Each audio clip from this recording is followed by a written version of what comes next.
Imagine waking up one morning to find your life savings cut in half. Your home, worth less than what you owe on it. Your job, gone. This wasn't a nightmare. This was reality for millions of people in 2008. In just 18 months, the world witnessed the worst financial crisis since the Great Depression. 8 million jobs lost, 9 million homes foreclosed, trillions of dollars vanished overnight. But here's what most people don't understand. This wasn't an accident. It was a disaster built brick by brick, mistake by mistake. Today, I'm breaking down exactly what caused the 2008 crisis and why we need to remember these lessons now more than ever. Our story begins in the late 1990s and early 2000s. The dot-com bubble had just burst, and the Federal Reserve responded by slashing interest rates to historic lows. Suddenly, borrowing money became incredibly cheap. This created a perfect storm in the housing market. Banks started lending money to anyone with a pulse. You didn't need a job, steady income, or even a good credit score. These became known as subprime mortgages, loans given to people who, frankly, couldn't afford them. Here's a real example. People were getting approved for $500,000 homes while working minimum wage jobs. Some loans required zero down payment. Others had teaser rates that seemed affordable at first, but would skyrocket after a few years. Why would banks do something so reckless? Because they had discovered a magic trick. They could sell these risky loans to someone else.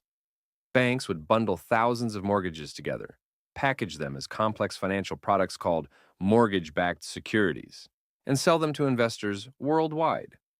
The bank made its profit up front and passed the risk down the line. It was like a game of hot potato, except the potato was a ticking time bomb. Now things get even more complicated and dangerous. Wall Street created something called collateralized debt obligations, or CDOs. Think of these as bundles of bundles. They took mortgage-backed securities, sliced them up, mixed them together, and created new products. Here's where the real fraud came in. Credit rating agencies like Moody's and Standard & Poor's were giving these toxic assets their highest ratings, AAA ratings, the same as U.S. Treasury bonds. They labeled these risky investments as safe as houses. Why?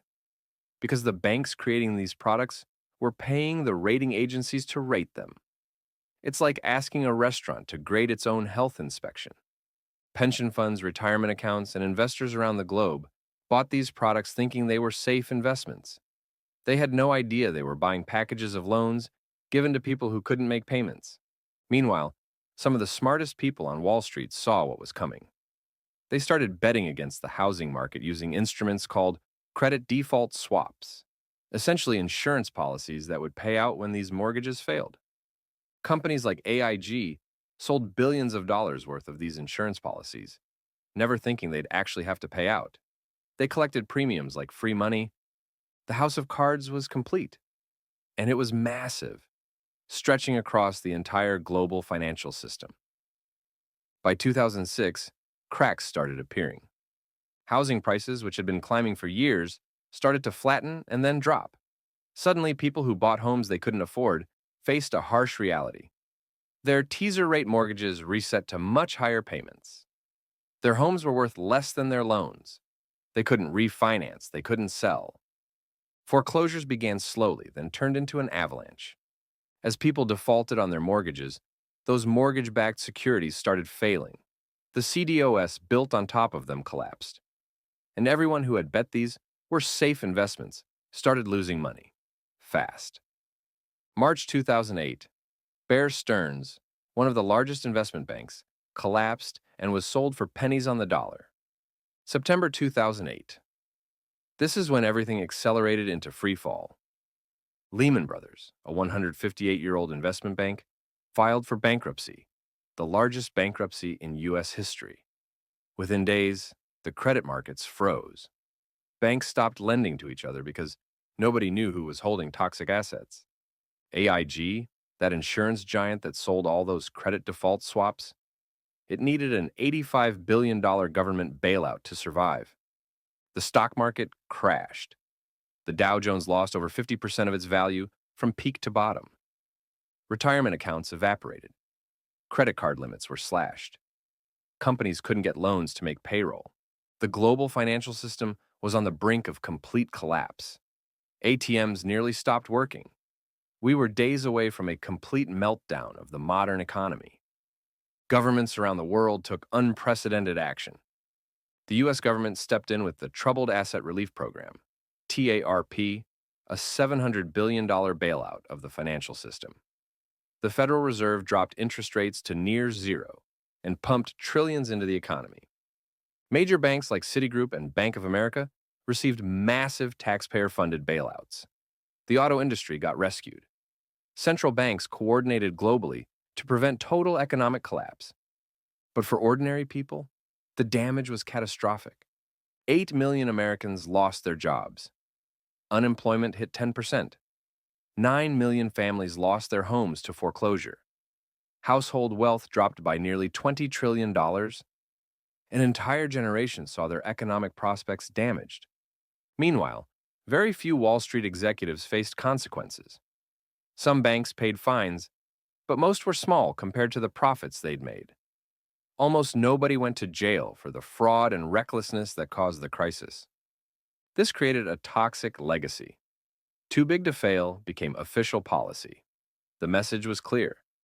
If you're big enough and important enough, you can take massive risks knowing taxpayers will bail you out. So what should we learn from this disaster? Lesson 1. When something seems too good to be true, it is. Housing prices don't rise forever. You can't lend money to people who can't pay it back and expect a good outcome. Easy money always has consequences. Lesson 2. Complexity hides risk. Those CDOs and mortgage-backed securities were deliberately made complicated so people wouldn't understand how dangerous they were. When financial products become too complex to understand, that's a warning sign. Lesson 3. Incentives matter. When banks could sell off risky loans immediately, they had no reason to care if borrowers could actually pay.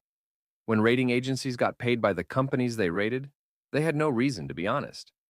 When executives got bonuses based on short-term profits, they had no reason to worry about long-term stability. Lesson 4. Regulation exists for a reason. Many of the rules that could have prevented this crisis had been eliminated in the decades before. Glass-Steagall, which separated commercial and investment banking, was repealed. Oversight was stripped away. The result? Disaster. Lesson 5. We're all connected. This wasn't just a Wall Street problem.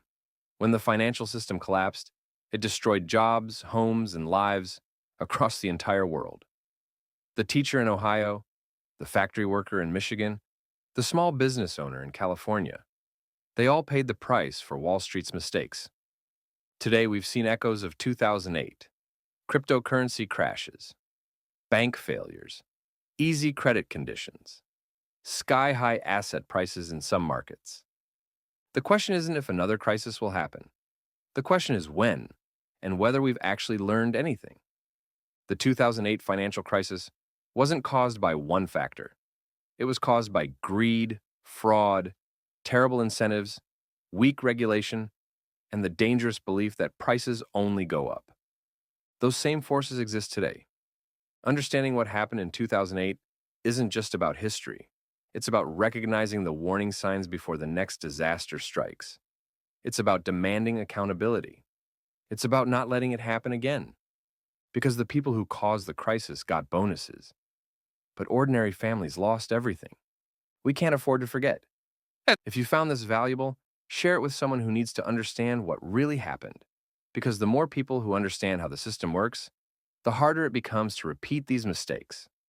Thanks for watching.